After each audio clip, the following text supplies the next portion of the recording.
guitar. Hi Vermont history students, how are you?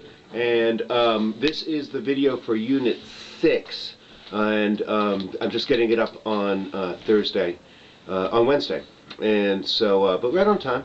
And I have received assessment papers from 2 of you, and I will grade those right away, Evan and Jennifer. And also, I have a discussion question up, which I would love for you to respond. 2 on the discussion board for Unit 6, as every unit has 1 question. And also, we have a town meeting, which runs until next Monday morning. And please do give your votes on those primary documents, on the questions I ask about them, although you do not need to write town meeting papers, because I think they're redundant, as I already said. So that's where we're at, and if you have any questions or comments or anything, please do write me, and I'd be glad to respond to help you in any way that I can. So this is really like the crucial turning point in our course and in Vermont history, the late 19th century, the 1880s and into the 1890s. And that's because it's the era when the single most important industry in the shaping of Vermont's contemporary identity exploded, grew dramatically, and that's summer tourism.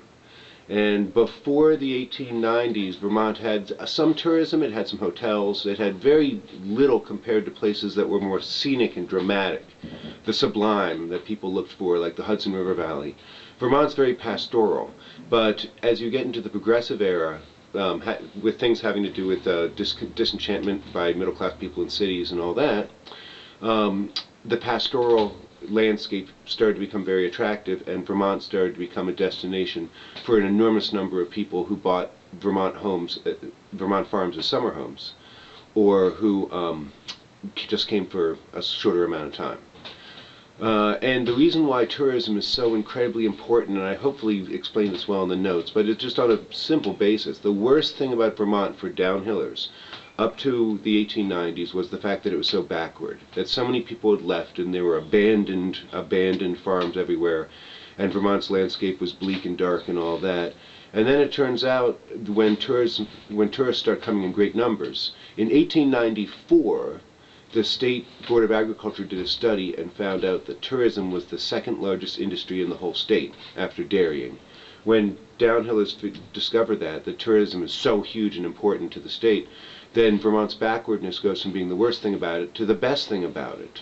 But it's a weird industry because you can only go so far in exploiting and commodifying, commercializing Vermont's backwardness as a means of making money, as a means of moving forward, because you run the risk of destroying the very thing you are selling. There's a law of diminishing returns as far as using tourism to develop the state. Okay?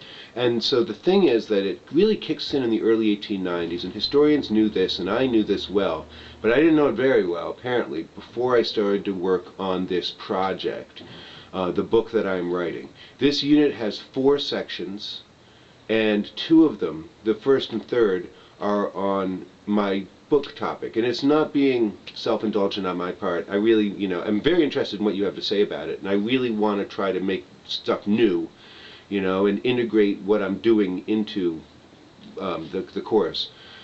So what happened is that in 1888, you can read the article, but in 1888, the state legislature created one single position, a commissioner of agriculture and manufacturing, who is supposed to simply gather information about the state and then make recommendations on how it can be improved, and because of course this is the era when downhillers see Vermont as in crisis.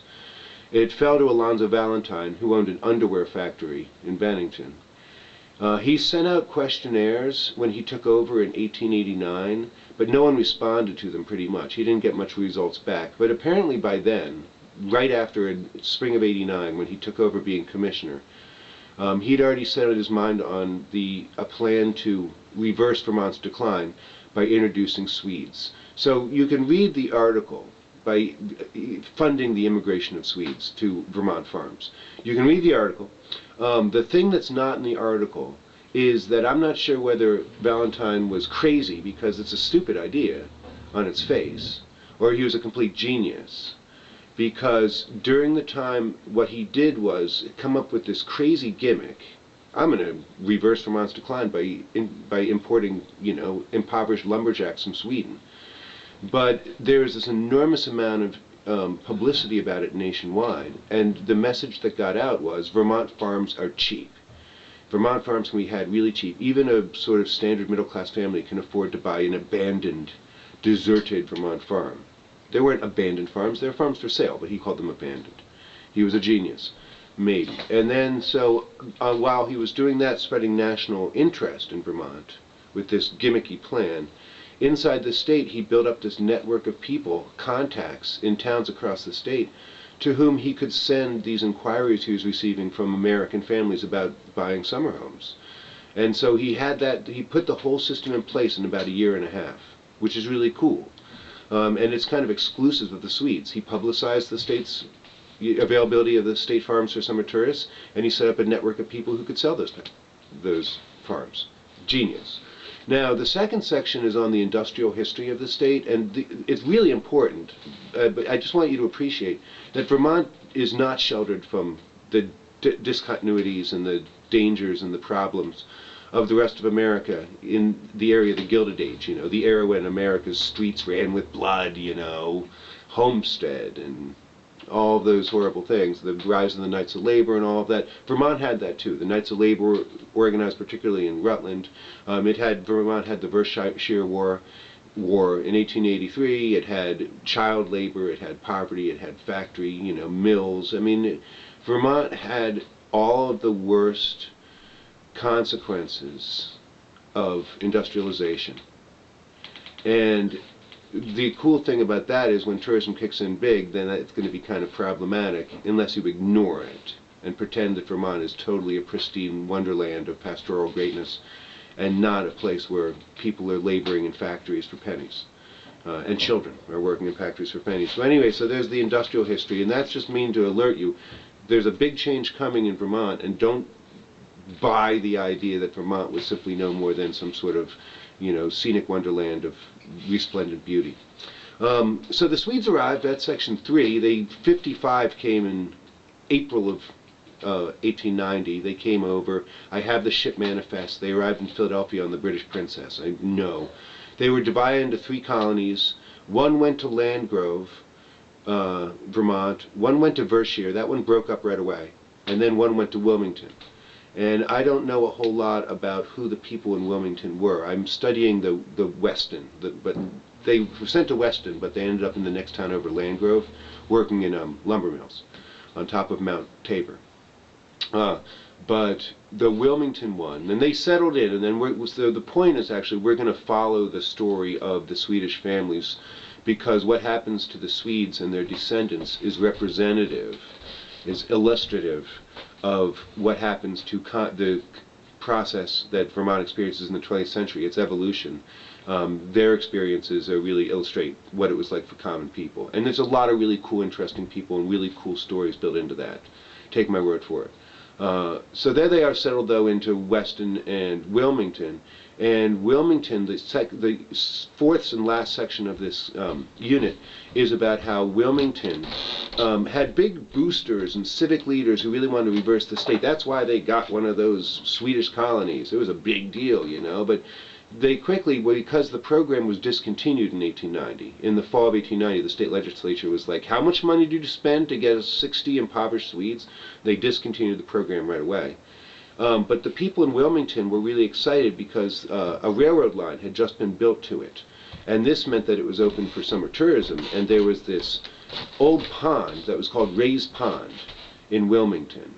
And a grand hotel was being built on the banks of Ray's Pond. They called it Ray's because the Ray family, R-A-Y, the Ray family owned most of the banks of Ray's Pond. And the town leaders and the people building the hotel thought about it and thought, Ray's Pond doesn't sound exotic enough. If we're really going to capitalize on tourism, we need to have it sound something better, cooler, more attractive. So they changed the name from Ray's Pond to Lake Raponda, which is what it still is now, Lake Raponda. And that was in 1891. And that's simply to let you know, I mean, they changed the name to Lake Raponda, which is a stupid thing, and I could probably tell the story a lot better. It's funny. But anyway, Wilmington turned away from its Swedes and it turned to tourism just like the rest of the state did. And as you're going to see, now we're on our way. Up until now, the uphill-downhill thing still might make sense. There's uphillers and downhillers in Vermont now.